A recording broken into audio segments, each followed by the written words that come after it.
राहुल बाबा भी अपनी टीम बड़ी कर रहे हैं, पॉलिटिकल टीम नहीं, बाबाओं की टीम बड़ी कर रहे हैं। सब मिलके चैनल पोगो जैसा एक खोलेंगे और ये पोगो चैनल के मेन आर्टिस्ट जो है राहुल बाबा अपनी पूरी टीम को इकट्ठा कर रहे हैं।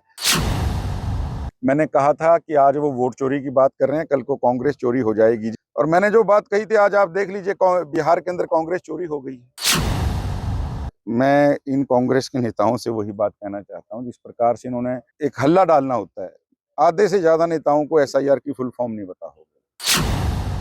बिहार विधानसभा चुनाव में एनडीए की प्रचंड जीत का जश्न हरियाणा में भी जोर शोर से मनाया गया। अंबाला में ये उत्सव बेहद भव्य रहा, जहां पूर्व मंत्री असीम गोयल के नेतृत्व में बड़ी संख्या में भाजपा कार्यकर्ता एकत्र हुए। ढोल नगाड़ों की गूंज के बीच लड्डू बांटे गए और पटाखे चलाकर जीत का उल्लास मनाया गया। इसी दौरान असीम गोयल ने राहुल गांधी पर निशाना साधते हुए कहा कि अब ये टीम बनाकर पोगो चैनल खोलेंगे। उन्होंने तंज कसते हुए कहा कि अब ये वोट चोरी नहीं बल्कि लुप्त होती कांग्रेस को ढूंढने का अभियान चलाएंगे।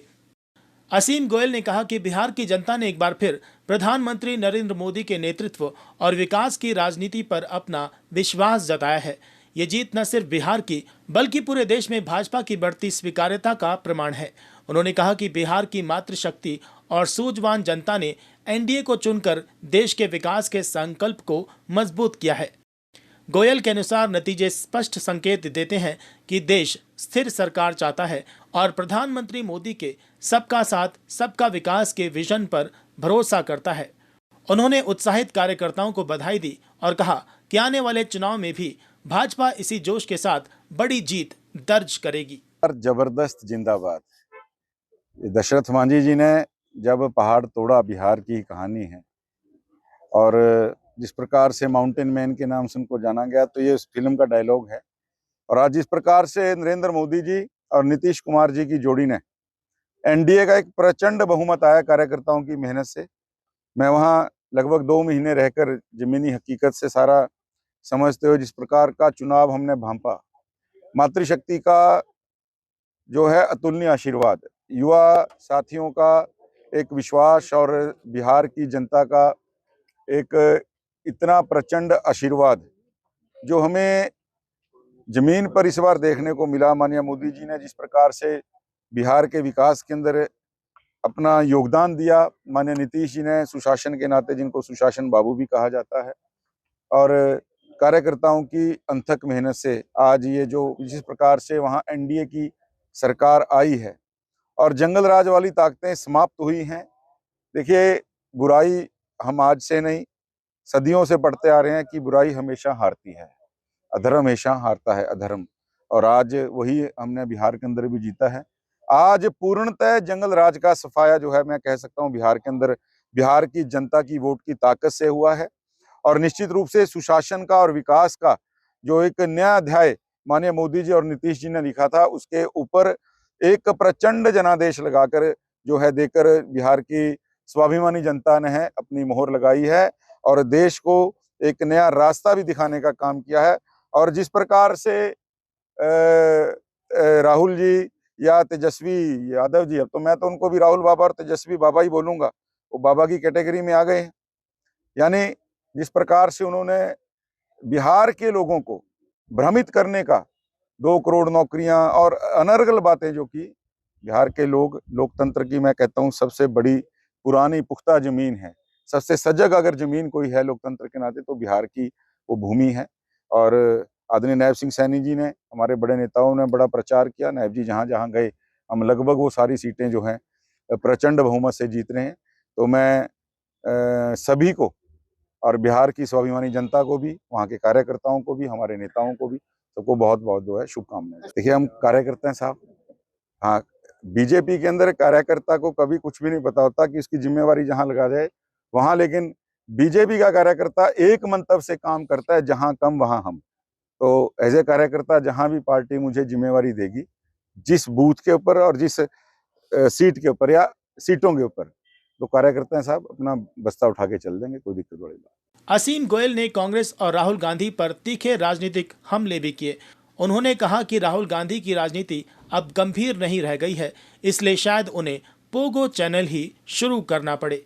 उन्होंने कहा कि कांग्रेस सिर्फ भ्रम फैलाने की राजनीति करती है और जनता ऐसे दलों को नकार चुकी है। मैंने कहा था कि आज वो वोट चोरी की बात कर रहे हैं, कल को कांग्रेस चोरी हो जाएगी। जिस प्रकार से कांग्रेस के अंदर जो अच्छे नेता थे धीरे धीरे करके कांग्रेस से निकल रहे हैं, और मैंने जो बात कही थी आज आप देख लीजिए, बिहार के अंदर कांग्रेस चोरी हो गई है। तो आज राहुल बाबा या हुड्डा साहब लेंस लगा के भी घूमेंगे तो उनको कांग्रेस वहां दिखेगी नहीं। यही हाल हरियाणा में पूरे देश में होने वाला है।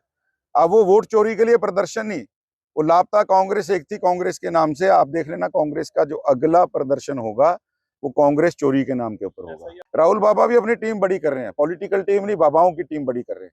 सब मिलके चैनल पोगो जैसा एक खोलेंगे, और ये पोगो चैनल के मेन आर्टिस्ट जो है राहुल बाबा अपनी पूरी टीम को इकट्ठा कर रहे हैं। तेजस्वी जी अब उस टीम में आए हैं, और आने वाले 5-4 साल के अंदर और जितने भी ये ऐसे कैरेक्टर हैं आपको राहुल बाबा की टीम के अंदर मिलेंगे। विपक्ष द्वारा हार का ठीकरा एसआईआर पर फोड़ने के सवाल पर असीम गोयल ने कहा कि विपक्ष के कई नेता तो इसकी फुल फॉर्म भी नहीं जानते। उन्होंने पूछा कि क्या किसी बांग्लादेशी या किसी अन्य देश के व्यक्ति को भारत में वोट देने का अधिकार है। उन्होंने कहा कि ऐसे सवाल उठाकर विपक्ष सिर्फ जनता को गुमराह कर रहा है। एसआईआर, देखिए मैं इन कांग्रेस के नेताओं से वही बात कहना चाहता हूं, जिस प्रकार से इन्होंने जब एक हल्ला डालना होता है, आधे से ज्यादा नेताओं को एसआईआर की फुल फॉर्म नहीं पता होगा। और एसआईआर का मकसद क्या है? किसी भी जेन्युइन आदमी की वोट को आप कैसे काट सकते हो? तो तुरंत चैलेंज करेगा, ईसी को करेगा, कोर्ट में करेगा।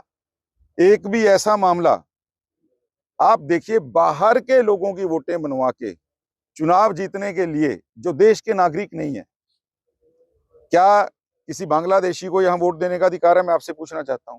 ये सवाल आप राहुल बाबा से कीजिएगा। जो एसआईआर के ऊपर सवाल उठा रहा है उससे आप कीजिएगा कि क्या कोई बांग्लादेशी या कोई बर्मा का रहने वाला या कोई और दूसरे देश का रहने वाला भारत के भाग्य का निर्धारण करेगा क्या? मैं आपसे आपके माध्यम से सवाल उनसे पूछ रहा हूं। और एसआईआर के अंदर कोई दिक्कतें थी, मानिए कोर्ट यहाँ पे है, ईसी है, स्वायत्त संस्थाएं हैं, तो केवल झल्लाहट है। इनको अपनी हार पहले दिख गई थी, और इनके तर्कस के अंदर अभी एसआईआर निकला है। जैसे मैंने कहा, कांग्रेस का विधवा विलाप 2014 से जारी है। अब ये कोई ना कोई और बातें की जी, जो है झूठी बातें करके बीजेपी सत्ता में आ गई है।